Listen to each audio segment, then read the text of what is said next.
नमस्कार। मैं राजकुमार। आज हम एक बार पुनः आपको अपने फॉर्म का दर्शन कराने के लिए प्रातःकाल आ गए हैं। आइए देखिए, हमने जो महीनों पहले जो अपने फार्म हाउस में जो कुछ सब्जियां लगाई थी, जो जैविक रूप से हमने मशरूम लगाया, सॉरी, खेद है, हमने जो सब्जियां लगाई थी, जैसे आप मतलब देख रहे हैं कि ये भिंडी है, करेला है, कद्दू है, झींगा है। हाँ, इसमें और सारा चीज़, जैसे साग वर्गीय चीज़ों में देखेंगे आप तो तरह तरह की सागें हैं, मिर्च है, नींबू है। इन चीज़ों को हमने जो है, जो बहुवार्षिक पौधा है, उनको हमने अपने गांव के आसपास के लोगों से लेकर के इनको लगाया था। तो सबसे पहली बात जो होती है कि आप लगाने की आदत डालें, फिर धीरे धीरे उनकी वैराइटीज़ या उनकी क्वालिटी के बारे में आप उनको जो है रिप्लेस करते चले जाइए। आइए ये देखिए कि आज हम जब महीनों पहले जो कड़ी मेहनत की थी, उसका आज जो फल मिलने लगा है। आज हमारे यहाँ से जो कद्दू, झींगा, झींगली,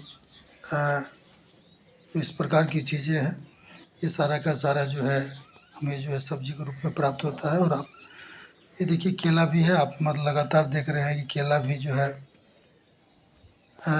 लगभग जो है एक एक करके अंतराल पर जो हमें मिलता रहता है, जो पूर्ण रूप से जैविक होता है, अति स्वादिष्ट भी है। और ये देखिए, मशरूम का जो कार्यक्रम है, अब चूँकि ये जून का महीना जो है समाप्त होने वाला है, जुलाई होगा, अगस्त होगा, फिर धीरे धीरे एक एक पल जो है का इंतज़ार जो था, वह धीरे धीरे जो खत्म होने लगा है।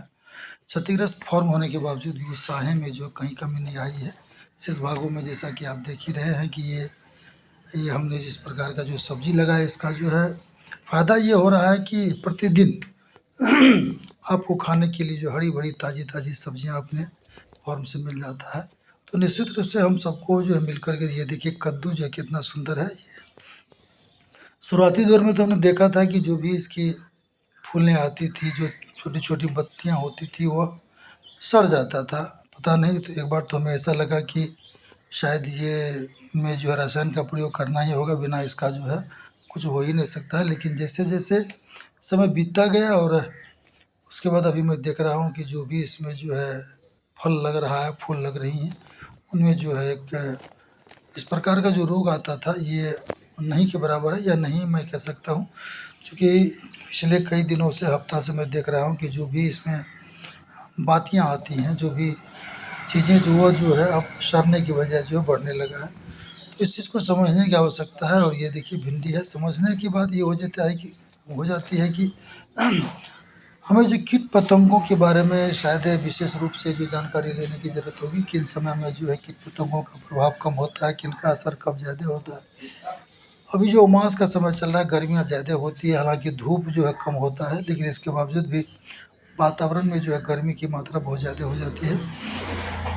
तो किस कीट पतंगों का किस समय में इसका बर्बाद होता है, इनका जो इनकी शक्तियाँ बढ़ती है, और किन समय में इसकी शक्तियाँ घट जाती हैं, ये एक चीज़ है, सोचने की चीज़ है, समझने की चीज़ है। इसके विषय में जो हमारे विशेषज्ञ हैं, कृषि विज्ञान केंद्र के वैज्ञानिक हैं, ये सारे के सारे लोग इन पर जो है अनुसंधान करते रहते हैं, और इनकी जानकारी किसानों तक जो है पहुंचाने का प्रयास करते हैं। लेकिन इनमें जो कमी आई है, तो हमें लगता है कि शायद किसान की भला के लिए, किसान को अगर उन्नत बनाना हो, इनकी मानसिकता को अगर मजबूत करना हो, इनकी हौसला को बढ़ाना हो, तो हमारे जो प्रिय वैज्ञानिक लोग हैं, उनको भी चाहिए कि समय समय पर उनका जो शेड्यूल होता है, अगर ऐसा होता होगा कि चौपाल लगाने की जो बातचीत हो जाती होगी, तो उनको रेगुलर जो करने की आवश्यकता है। किसान का भला तभी हो सकता है जब वैज्ञानिक जो है अपने तकनीक या अपनी जानकारी के बारे में, जो उनके पास में नॉलेज है, उनके बारे में किसानों तक जो हस्तांतरित जो है करने का वो जो प्रयास करेंगे, ये ज़रूरी है। इसके बावजूद भी हमारे जो किसान हैं, जिन्होंने लगातार संघर्ष किया है और करते रहे हैं, आज भी जब जैविक खेती की बात होती है, तो निश्चित रूप से हमारे जैसे किसान, आपके जैसे किसान जो है कहीं ना कहीं अपने स्तर पर जो कुछ भी समझदारी आती है, जो कुछ भी सूझबूझ आता है, वो लगातार जो उस पर जो काम करते रहते हैं, और अंततः उनको सफलता भी मिलती है।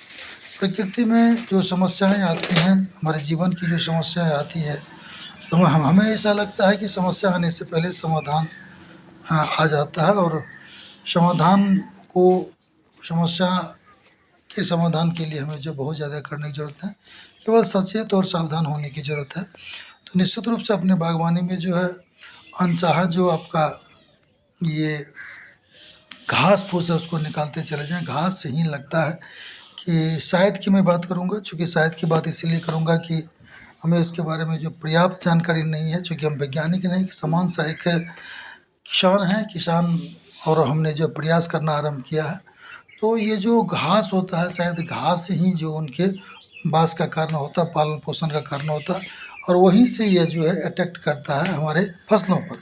तो घास की जो अनचाहा जो घास है उनको निकालते रहने से शायद इन सारे कीट पतंगों को हम जो है रोक सकते हैं या कम कर सकते हैं। मुझे पता नहीं यह कितना कारगर है, कि इसके बारे में आपका क्या राय है, कैसा आप सोचते हैं, कि आपके पास में नॉलेज है? अगर कुछ है तो हमें कमेंट में लिखने का प्रयास करेंगे, मैं आपका आभार व्यक्त करूँगा। साथ ही साथ किसान बंधु, हमें लगातार किसी भी काम को करते रहने से हमारी जो ऊर्जाएँ हैं, हमारी जो शक्ति है, हमारा जो सकारात्मक सोच है वो जो बहाल रहता है। तो इन विचारधाराओं के साथ मैं आज इस वीडियो में आपके साथ यहीं तक आपसे विदा लेना चाहूँगा, और फिर जो है अगले वीडियो में आपसे मुखातिब होने का प्रयास करूँगा। तब तक के लिए मैं राजकुमार शाहपुरी सुदामा से, एक मशरूम उत्पादक जो छोटा मोटा जो है कृषि साग सब्जी की खेती पर के प्रति भी रुचि रखता है, प्रकृति के प्रति हमारा जो प्रेम है वो अटूट है, आदरणीय, सम्माननीय है। उनसे जो प्रेम की जो प्राप्ति होती है वो जो है पूरे मन को जो है उमंगित कर देता है, उल्लासित कर देता है। प्रकृति हरा भरा होता है, इनके गोद में जो है शरण जब मिलता है तो बड़ा अच्छा लगता है, आनंद आता है। इसी के साथ मैं आपसे विदा लूँगा। जय कृषि, जय मशरूम, जय जवान, जय किसान। बहुत बहुत धन्यवाद। नमस्कार।